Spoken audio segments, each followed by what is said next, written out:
שיר מאוד עצוב, הנושא כזה כאוב, אם תשים תחבושת לא יעזור לך שנתיים.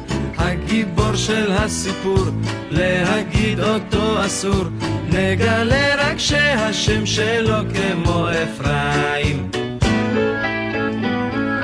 יום אביב בכפר קטן, ציפורים שרות בגן, נמלה עוברת אך המנגינה נשארת.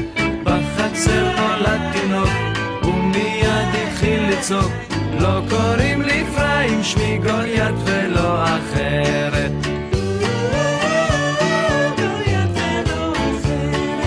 כל התנ"ך פחד ממנו כמו מטיל, גיבורים ברחו הביתה, לוחמים זיפו את הגיל, הם קראו לו השם מאשקלון.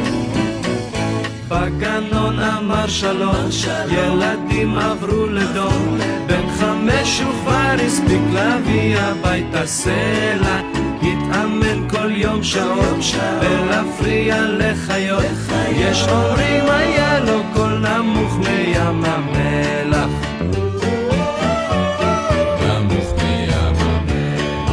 כל התנ"ך פחד ממנו כמו מפיל, גיבורים ברחו הביתה, לוחמים למדו חליל, הם קראו לו בשקט מרחוק. גוליית, מקווה שגם הפעם הוא ישוב אותי נחמד. ביי גוליית, מקווה שלא ידרוך עליי, עשה אותי גמד. דוד מלך ישראל קם בבוקר לטייל, מרחוק רואה המון סואן צועק הצילו, בלי לחשוב יותר מיום התייצב על המקום, חוץ משני גמלים וגדי עוד לא ידעו אז מי הוא.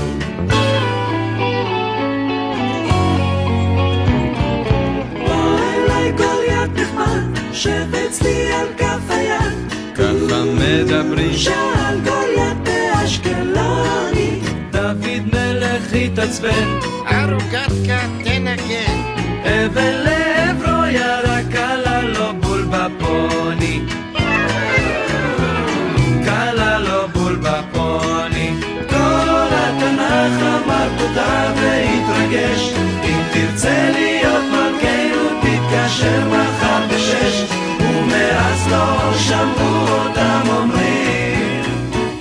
הנה בא אלינו גוליית, מקווה שגם הפעם הוא יחשוב אותי נחמד. הנה בא אלינו גוליית, מקווה שלא ידרוך עליי, עשה אותי גמד. מקווה שלא ידרוך עליי,